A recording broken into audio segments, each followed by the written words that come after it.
nama pedang ini Naga Puspa. Selamatkan dia. Jangan sampai jatuh ke tangan pendekar berwatak jahat.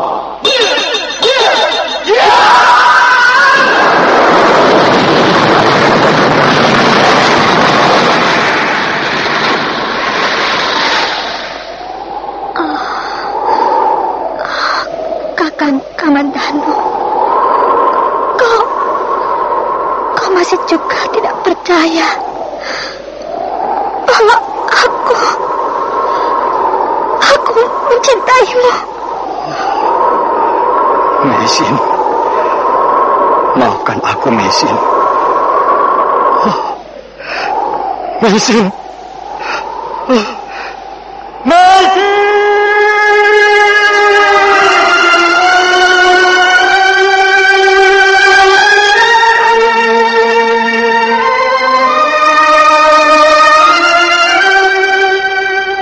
Tutur Tinula.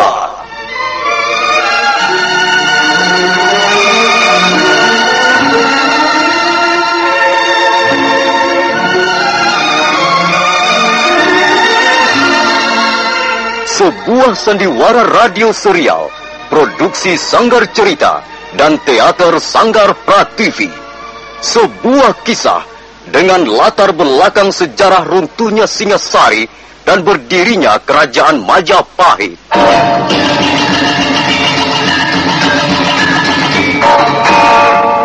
Sandiwara ini didukung oleh pemain-pemain radio yang sudah ternama, Ferry Fadli, Yvonne Rose, dan Eli Ermawati.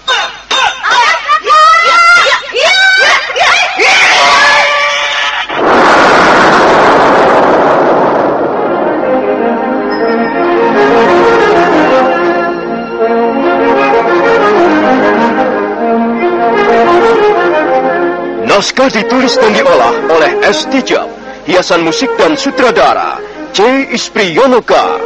Kali ini mengetengahkan episode ke-13 dengan judul Geger Pedang Naga Puspa.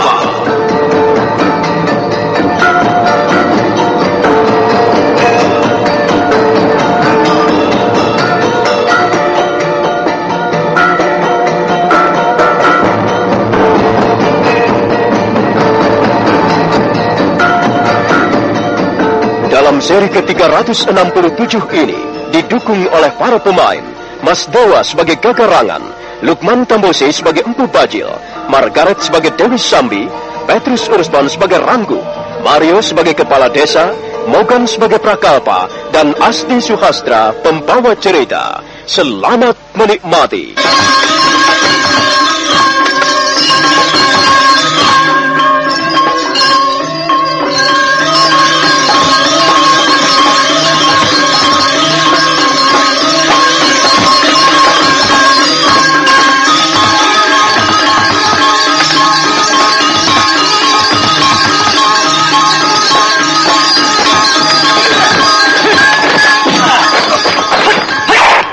Terjadilah pertarungan sengit antara Dewi Sambi dan Empu Bajil melawan Gagarangan dan Tambak Baya. Dalam pertarungan sengit itu, Tambak Baya terbunuh. Pedang Naga Puspa menyambar dadanya hingga tubuh Tambak Baya hampir terbelah menjadi dua bagian.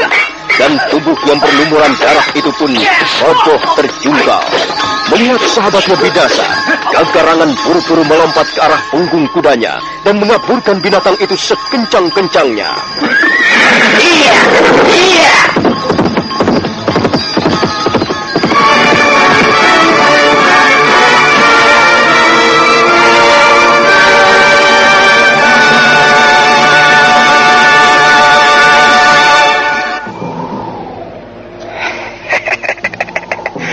Biarlah Sambi. Dia tidak akan mampu menyelamatkan nyawanya. Lalu, bagaimana dengan orang-orang ini, Kakang Bajil? Aku akan memberi pelajaran kepada tikus-tikus yang bodoh ini. Hei kau, maju ke sini. Ayo cepat, maju ke sini. Jongkok di depanku. Apa telingamu sudah tidak bisa lagi mendengarkan dengan baik? Cepat maju ke depan dan jongkok di depan junjunganmu. Iya, begitu. Bagus, bagus. Nah, kau tetap jongkok di situ. Awas, jangan membuat gerakan-gerakan yang bisa menimbulkan kemarahanku. Nah, dengarkan. Kalian semuanya adalah anak buah Tambak Baya dan Gagarangan. Rupanya kalian masih tetap setia kepada dua orang pimpinan kalian. Kalian pikir aku tidak mampu memimpin kalian dengan lebih baik? Sejak Tambak Baya dan Gagarangan dapat kutundukkan, mestinya kalian segera berpaling kepadaku dan bukan tetap setia kepada dua orang pendekar cere itu. Kalian telah membuatku kecewa, tapi aku akan mengampuni kalian kalau memang kalian mau menyadari kekeliruan kalian. Dan selanjutnya, kalian setia kepadaku dan mau menjalankan segala perintahku dengan baik.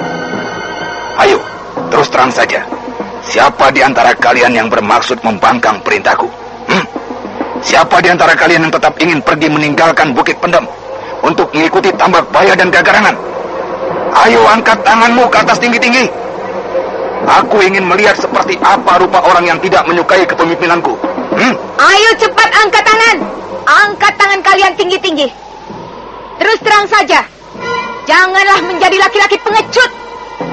Loh, mengapa tidak ada yang mengangkat tangannya? Apa karena kalian tidak berani? Kalian tidak usah takut. Kesalahan kalian akan kuampuni, asal kalian mau berterus terang. Kalau kalian tidak ada yang mau mengangkat tangan, berarti kalian setuju pada kepemimpinanku. Dan mulai sekarang, kalian sepenuhnya menjadi anak buah Empu Tong Bajil. Lagi pula, sekarang ini salah seorang di antara pimpinan kalian sudah mampus. Dan seorang lagi kabur terbirit-birit seperti seekor tikus.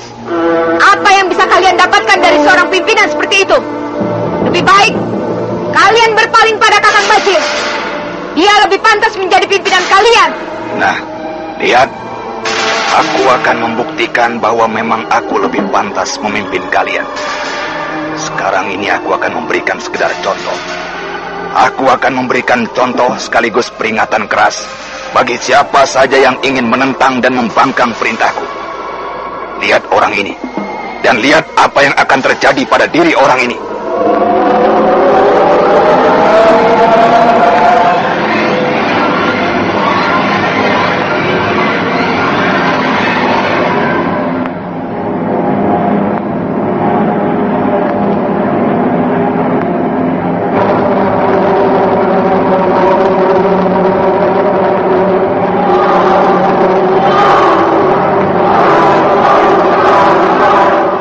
Bajil mundur beberapa langkah sambil mengibas-ibaskan jubahnya ke samping. Pendekar cebol itu langsung membuat kuda-kuda. Selanjutnya dia menggerak-gerakkan kedua belah lengannya dan wajahnya menjadi tegang. Matanya memandang ke depan tak berkedip, dan dari sela-sela bibirnya terdengar suara mendesis.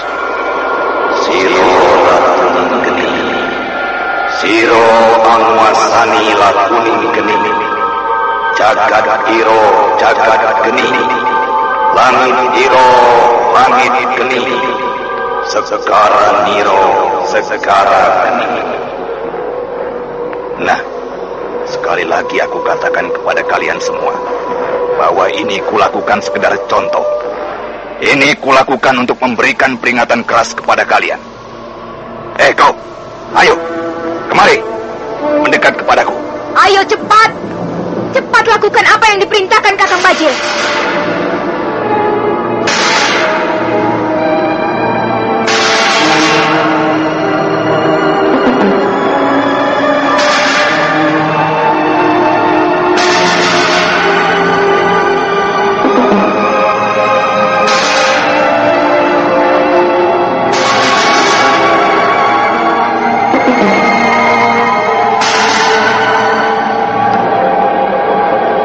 Salah seorang anak buah Tambak Baya yang sejak tadi jongkok di depan Empu Bajil segera menggeser tubuhnya.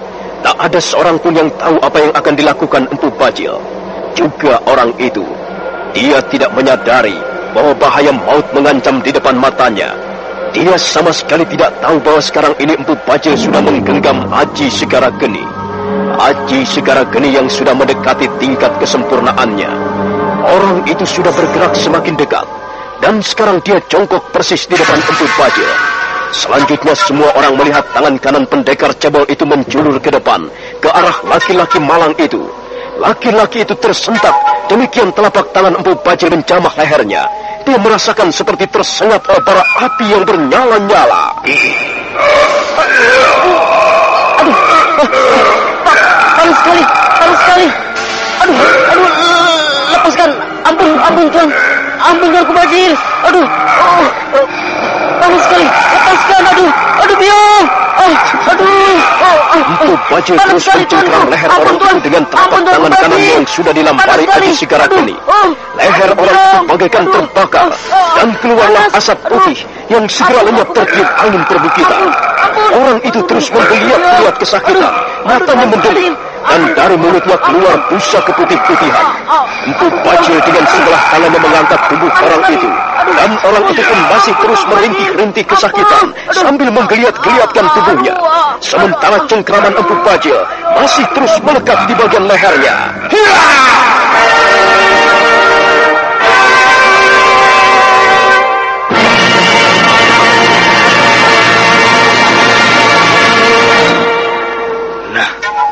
Mampuslah kau. Inilah contohnya. Orang ini kubunuh hanya sekedar untuk memberikan contoh kepada kalian. Ayo, apakah ada di antara kalian yang ingin binasa di tanganku seperti orang ini? Ayo, yang merasa dirinya pendekar pilih tanding, yang mau membangkang perintahku, majulah ke depan. Aku akan mengantarkan nyawanya ke neraka sekarang juga. Bagus. Kalian pasti akan berpikir panjang jika ingin mengkhianati aku. Jika ingin tidak bersikap setia kepadaku. Bagus. Kukira cukup. Benar Kakang Bajil. Kukira tontonan yang baru saja diperlihatkan kepada mereka cukup mengesankan. Sekarang giliranmu, Sambi. Aku tidak ingin mendengar berita kagarangan hidup sampai besok pagi. Kejarlah dia dan bunuhlah orang itu. Kau boleh membawa beberapa orang di antara mereka untuk menyertai perjalananmu. Baik, Kakang Bajil. Aku hanya membutuhkan sekitar 20 orang. Kau juga. Ayo kalian ikut aku. Aku pergi dulu, Kakang Bajil. Hiya!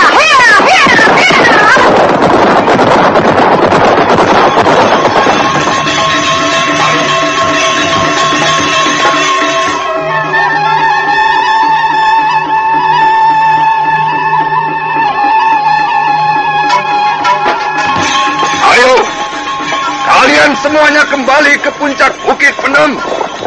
Mulai sekarang, kalian harus taat dan setia hanya kepadaku. Kalian sepenuhnya menjadi anak buahku. Barang siapa ingin mengkhianati aku dan mencoba untuk melarikan diri, keselamatan nyawanya tidak akan terjamin lagi. Ayo kembali, semuanya kembali. Kita tinggalkan tempat ini.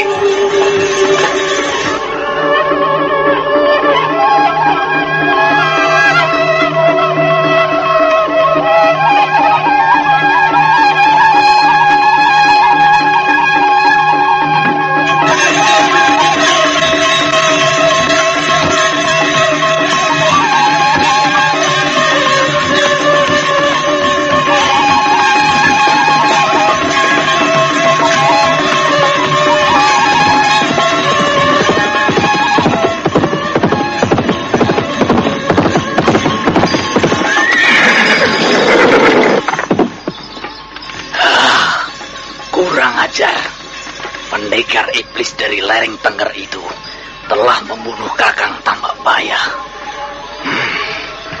Apa yang kulakukan sekarang? Rupanya anak buahku tidak ada yang berani mengikuti aku. Ya, rupanya mereka telah menahan anak buahku. Sekarang aku tinggal seorang diri. Kakang Tambak Baya sudah tiada lagi. Apa yang harus kulakukan? Persetan. Yang penting, aku tidak sudi lagi tinggal di puncak Bukit Pendem. Aku tidak sudi menjadi ketipan Empu Bajil. Iya.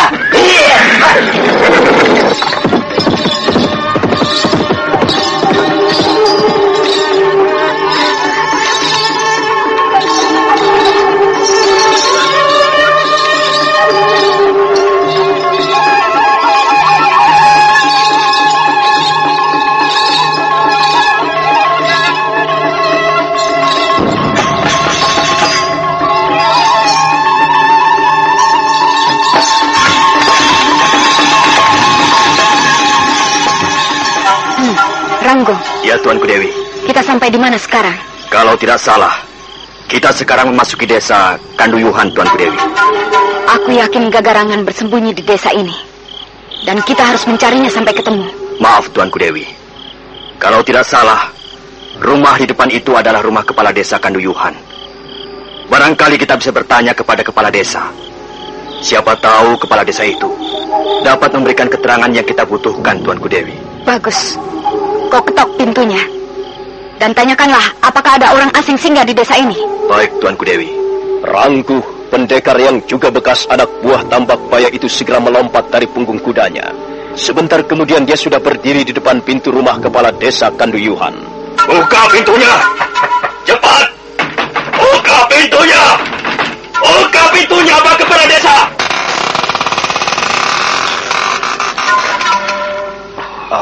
Ada apa, Tuan? Siapa Tuan ini?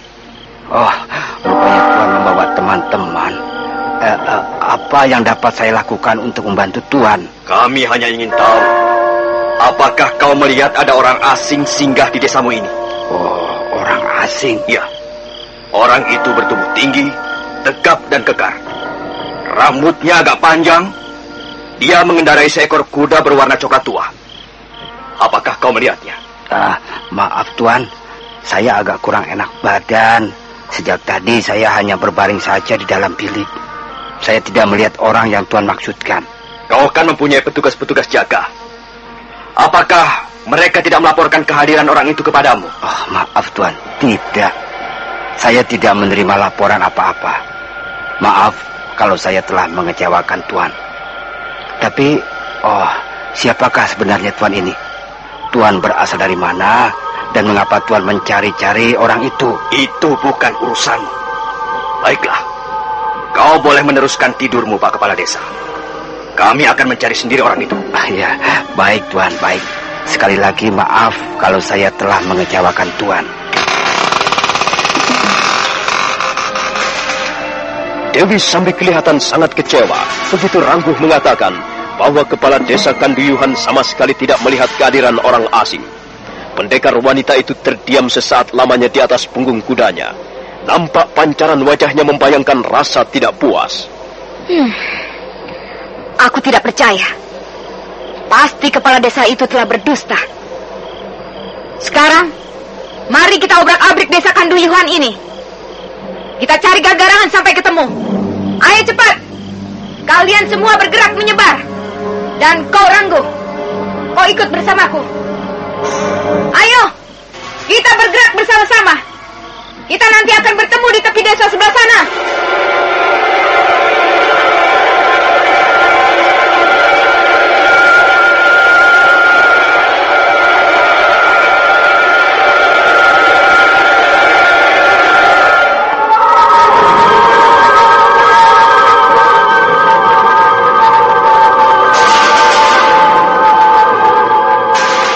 Dewi sambil membagi 20 anak buahnya menjadi 2 bagian. Dia sendiri, Rangkuh, dan 8 orang yang lain berusaha melacak jejak Gagarangan, menyusuri jalanan desa Kanduyuhan ke sebelah barat. Sementara 10 orang yang lain yang dipimpin oleh Prakalpa bergerak ke arah timur. Prakalpa adalah juga bekas perampok yang dulu pernah bergabung dengan Tambak Baya di puncak Gunung Lelembut. Prakalpa dan 9 orang temannya buru-buru menghentikan kuda-kudanya begitu melihat seorang penunggang kuda melintang di tengah jalan.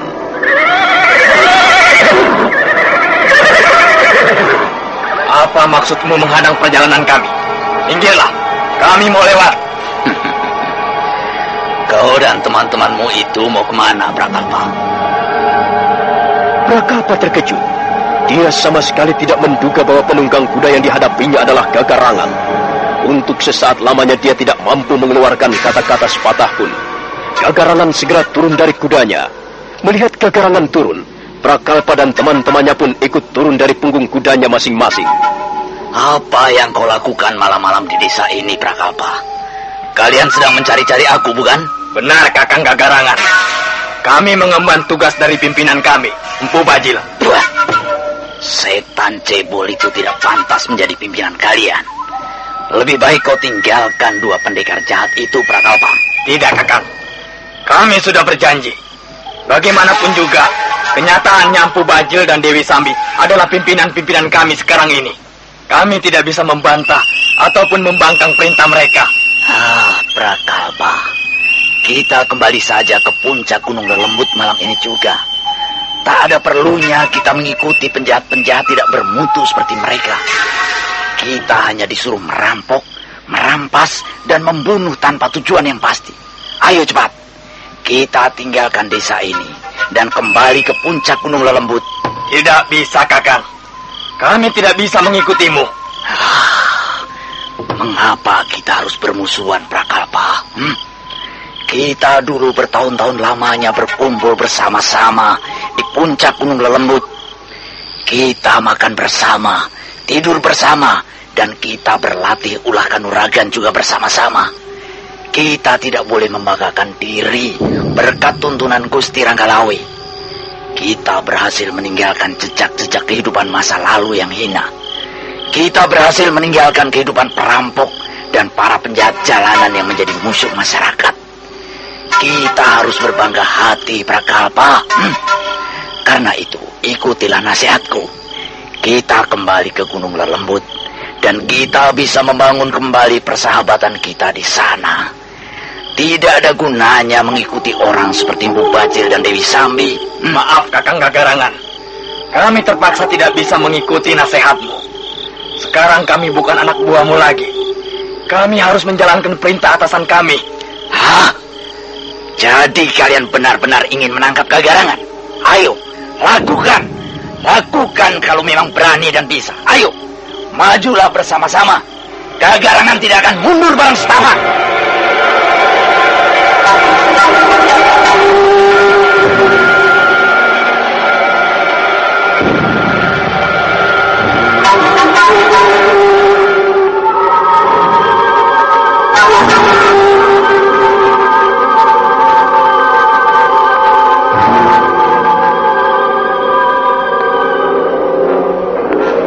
Gagarangan marah sekali.